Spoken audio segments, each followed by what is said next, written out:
Boa noite, pessoal. Aqui quem nos fala é o graduando Bretany Júnior e estou fazendo uma atividade referente à aula de estágio acompanhado pelos meus tutores. E a atividade é fazer a questão de um vídeo dentro do nosso plano de estágio com tema dentro da BNCC. E meu tema foi sobre o patrimônio histórico da cidade de Japaratuba, dentro de toda a sistemática de formas de registro da história e da produção do conhecimento histórico, que seria módulo 2 do primeiro bimestre da BNCC, currículo Sergipe, sobre patrimônio histórico da cidade, certo? Vamos falar um pouco do que é história, certo? História, ela estuda as ações da humanidade através do tempo e do espaço. Ela serve para compreendermos o presente, solucionando possíveis erros do passado. Ao mesmo tempo que a história serve para nos mostrar os fatos que transformam o nosso mundo hoje, ela também nos faz refletir o nosso amanhã. Para que ela serve? Ela serve para entender o desenvolvimento das sociedades e dos valores da humanidade. É com ela que o historiador constrói os conceitos, as ideologias e com o intuito de promover e melhorar a vida social das pessoas. Serve para entender como se desenvolveram as sociedades, os valores que a humanidade hoje carregam e pode ser explorada por muitos aspectos. E a questão problemática de sempre, o que é tempo e a relação de tempo com a história. Então, a relação de tempo e a história é algo inesgotável. Constantemente, os pesquisadores eles vêm debatendo esse problema. Mas as propostas elas têm que ser bem analisadas das formas mais peculiares possível, porque é um campo de conflito insolúvel entre filósofos e historiadores. Eles exploram essa questão dessa relação e similaridade por muitos aspectos, e cada um deles aparenta, de acordo com sua doutrina, sua dogmática específica, e tentar racionar de todas as outras ciências. Podemos falar ainda sobre a questão de conotação do tempo através dos tipos de tempo, usando a questão de relógios, calendários, entendeu? E aí tem a questão das outras delimitação de tempo, que seria a questão do tempo geológico, que serve para a questão das mudanças ocorridas na questão terrestre, e a questão do tempo histórico, que está relacionado às mudanças nas sociedades humanas. De acordo com Reis, em 1994, temos o tempo na perspectiva da física e da filosofia. O tempo da física refere-se aos movimentos naturais cosmológicos, e da filosofia é o tempo das mudanças vividas pela consciência. Ao tempo físico associam-se características como medidas, quantidade, abstração, reversibilidade e o tempo vivido concreto. E a reflexão marcam o tempo da consciência. Na mediação entre o tempo físico e o tempo da consciência, situa-se o tempo coletivo das sociedades, ou seja, o tempo histórico que cria artifícios capazes de promover pontes de ligação entre o tempo físico e o tempo da consciência, a questão do calendário, genealogia e os vestígios arqueológicos. E aí é uma das definições também do historiador Dutra. Linha do tempo e os conceitos de cronologia, diacronia e sincronia. Então, respectivamente na ordem do slide, né? Certo? Conceito de sincronia. Então, vamos em relação à questão da parte dogmática, certo? Que quando a gente trabalha com sucessões de acontecimentos, estamos no universo das cronologias. É uma construção de tempo, é necessário estabelecer uma relação entre o tempo cronológico, o tempo social, o tempo vivido e o tempo histórico. Conhecer o conceito de tempo demarcado em sequência linear, dia, meses e anos, é fundamental para o conceito seja aprendido. E aí a gente vai. Cronologia é a sucessão dos acontecimentos na ordem natural do tempo, ou seja, o tempo social vivido, o tempo histórico. Questão de manhã, tarde, noite, matutino, vespertino, passado, presente, certo? Meses de anos. E aí tá tudo dentro do conceito de cronologia. O conceito de sincronia é o ato de sincronizar os fatos e acontecimentos, comparando épocas e períodos ou avaliar as rotinas socioculturais, retirando de plano os aspectos de tempo vivido, cronologia, ou seja, dia, noite, ou da evolução deste. Normalmente adotamos essa noção quando o que nos importa é a sincronia e a similaridade de diferentes épocas ou práticas sociais. Sei lá, a gente analisar a questão da vestimenta da mulher na contemporaneidade, nos dias de hoje, com a vestimenta da mulher no tempo passado, sei lá, na Idade Média, ou a questão da participação mais incisiva, decisória da mulher nos dias de hoje, e a participação da mulher nos anos 1000. Foi o que eu ouvi. Tá, ouviu de quem? Quem te disse isso? Star Trek, Os do Exterminador, Time Cop, A Ressaca, Contratempos. Uma Dobra no Tempo, Um Século em 43 Minutos. Em algum lugar do passado. Em algum lugar do passado, Bill e Ted, Uma Aventura Fantástica, basicamente todo filme que lida com viagem no tempo. Duro de Matar. Não, esse não. Isso é conhecido. Eu não sei porque todo mundo pensa assim, mas não é verdade. Se liga em mim. Se você viaja ao passado, o passado passa a ser o seu futuro. E seu antigo presente passa a ser o seu passado, que agora não tem como ser alterado pelo seu novo futuro. Exato. De Volta para o Futuro é uma mentira. O que é um documento histórico e como trabalham os historiadores?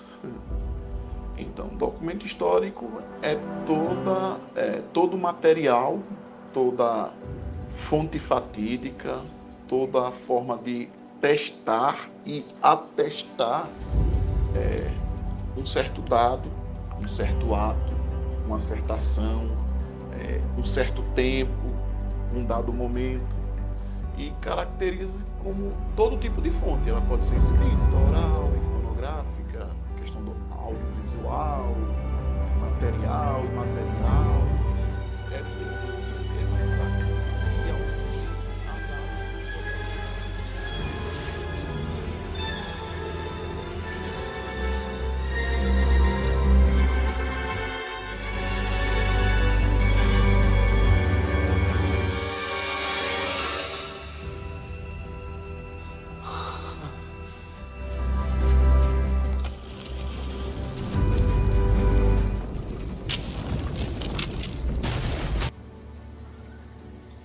E agora a gente vai adentrar na parte mais centrada, particular, local, em relação ao tema, certo? Do tema da BNCC, que é Base Nacional Comum Curricular, e a gente vai adentrar um pouco na questão do currículo Sergipe, quando comentaremos sobre a cidade de Japaratuba, contextualizando dentro do que a gente acabou de falar, do módulo 2, do primeiro semestre do sexto ano, que refere em relação às questões de noções de história, relações com as fontes, trabalho com documentações, tipos de fontes históricas, como se registrar essas fontes, tudo dentro do conceito de memória individual, memória coletiva, de forma e no âmbito local.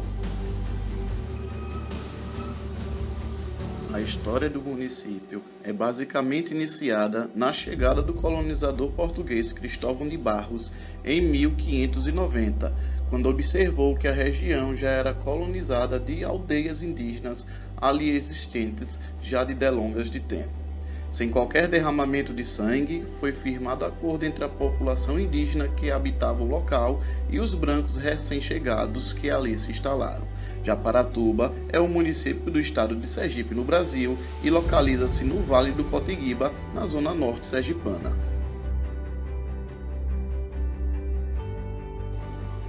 A palavra Japaratuba é de origem tupi e significa ajuntamento de japarás, com a junção das duas palavras, japara e tiba.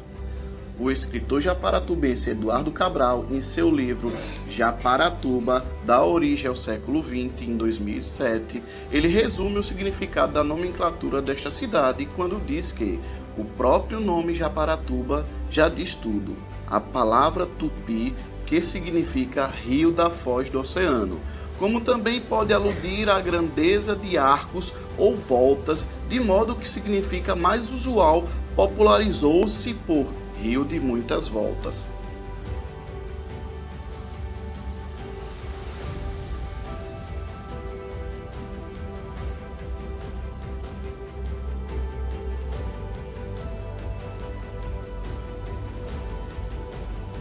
Japaratuba é um município com 374,3 km² de totalidade.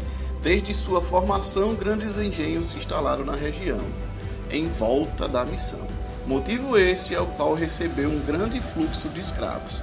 Segundo o historiador Felisberto Freire, o município chegou a ter mais escravos que pessoas livres. Japaratuba também é destaque devido ter abrigado um dos quilombos mais importantes de Sergipe, hoje conhecido como Povoado Patioba.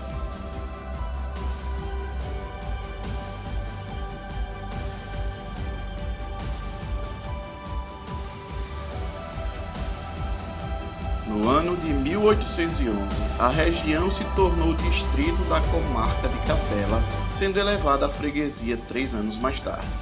Em 11 de junho de 1589, se transformou em vila e, em seguida, elevada ao município independente de Capela, emancipando-se. No dia 24 de agosto de 1934, pelo Decreto-Lei 238 do interventor federal Coronel Augusto Maynard Gomes, o município de Japaratuba foi elevado à categoria de cidade.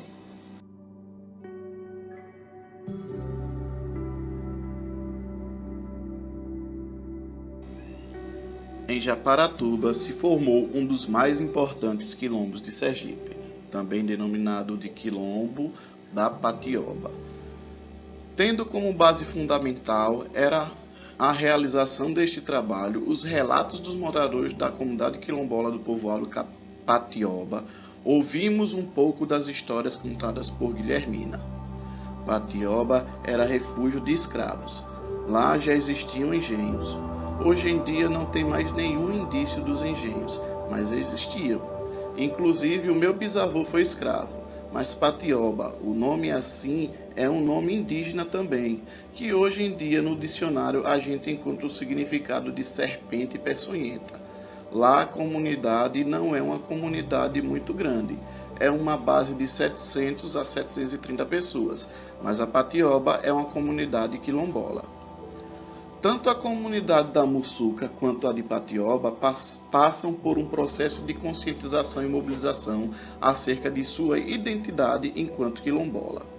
Seguindo essa linha de lutas e vitórias, Guilhermina afirma que estamos em processo de resgate cultural lá da nossa origem.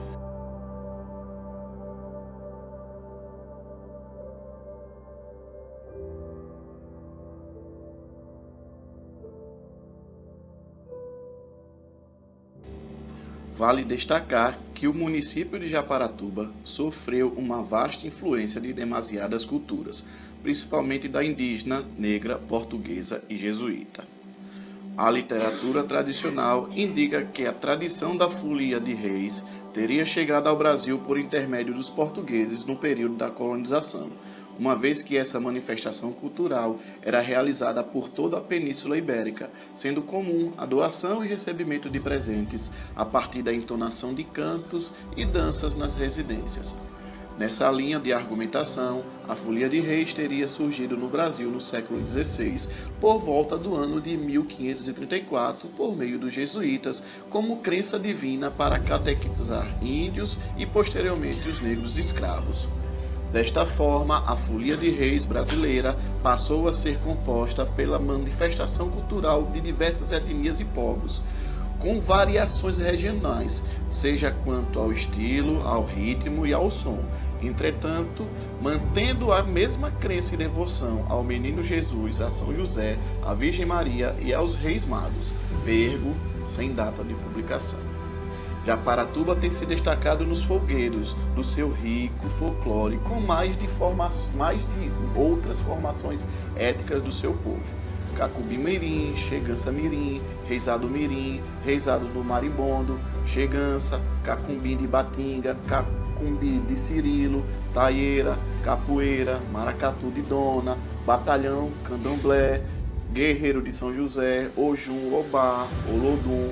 Uma dezena de representações folclóricas é herança cultural da raça negra presente.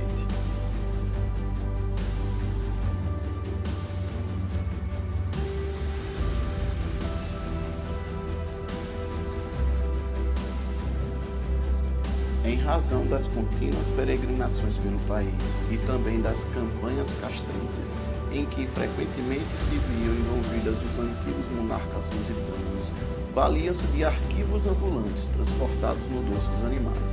Por cautela, temendo-se o extravio, deterioração ou destruição, providenciaram-se cópias que eram depositadas, inicialmente em seguros conventos como a de Santa Cruz de Afobaçã e São João de Terença. No século XVII, criaram-se cargos especialmente para exercer a guarda de documentos reais, denominados conforme a competência e atribuições dos alferes, reposteiro, chanceler ou capelão. Tempos atrás, entre os anos de 1352 e 1378, foi iniciado o Arquivo Real, instalado no Castelo de São Jorge, em Lisboa, por ordem de Dom Fernando I. Registra a história que este arquivo foi instituído em Portugal sob influência do modelo inglês na Torre de Londres.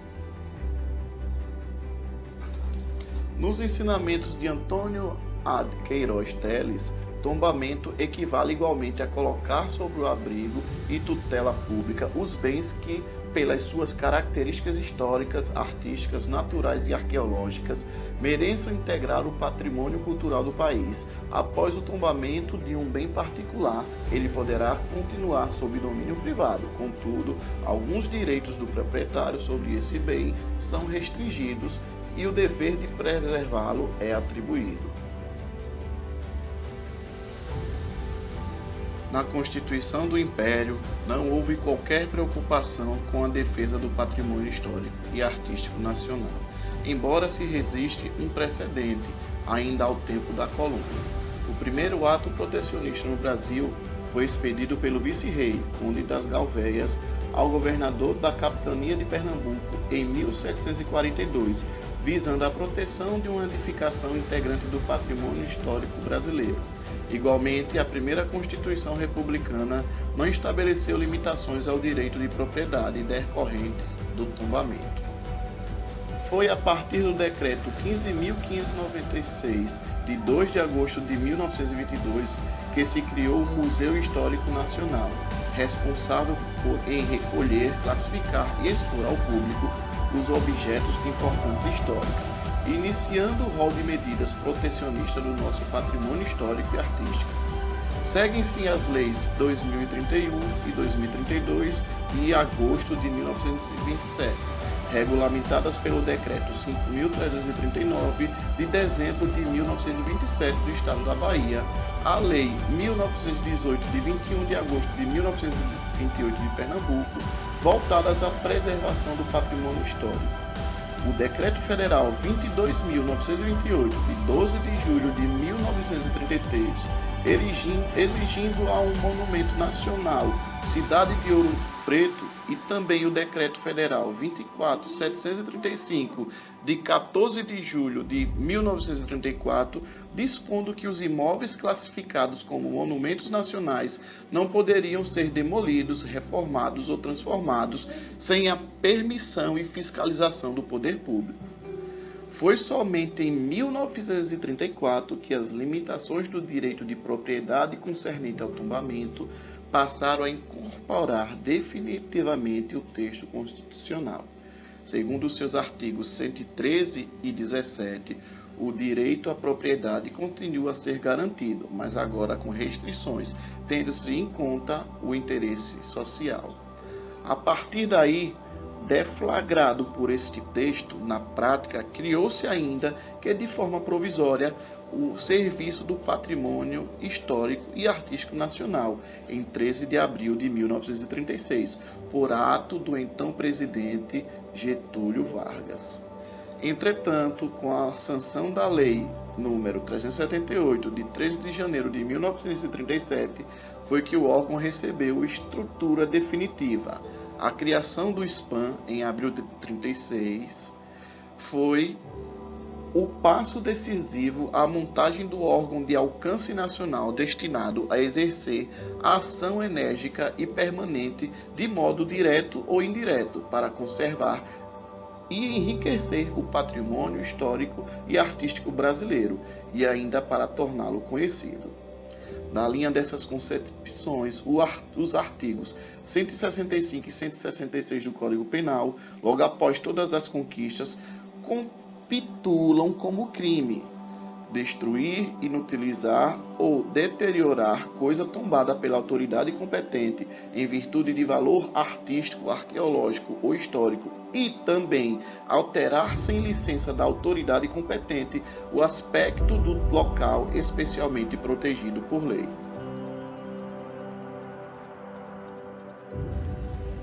Um registro ou registro é uma forma de fazer persistir determinada informação durante um período de tempo. Registro pode referir-se a registro de azulejos, um painel figurativo de azulejos, registro civil, registro de fatos da vida de um indivíduo, nascimento, casamento, morte ou etc. As fontes históricas são os itens materiais e imateriais, ou mesmo vestígios desses itens, uma vez que muita coisa do passado sobreviveu ao tempo apenas de maneira parcial, que remetem a um certo passado humano. Atualmente, o historiador possui uma gama vastíssima de possibilidades de fontes históricas. Claro que isso vai depender do objeto escolhido pelo historiador em sua investigação. No passado, perdurando até o século XIX, no entanto, a única fonte histórica considerada pelos historiadores era o documento escrito, sobretudo o de caráter oficial, isto é, produzido por outros historiadores ou autoridades. José de Assunção Barros organiza as fontes históricas em 4 tipos, que são documentos textuais, vestígios arqueológicos e fontes da cultura material, representações pictóricas e registros orais. Veremos abaixo o que pode ser incluído em cada um desses tipos de fontes históricas.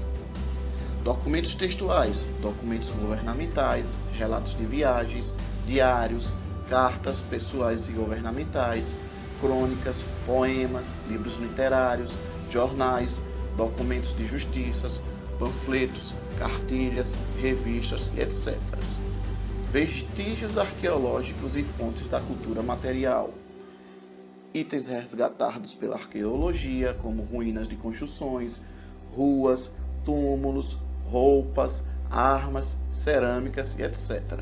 Além disso, objetos de tempos mais recentes, como roupas, copos, móveis, itens pessoais, etc. Também são considerados fontes da cultura material. Representações pitorescas, pinturas, rupestres, afrescos, quadros, fotos, ilustrações, animações e etc. Registros orais, testemunho de pessoas que viveram ou viveram determinados acontecimentos, mitos de origem, lendas, etc.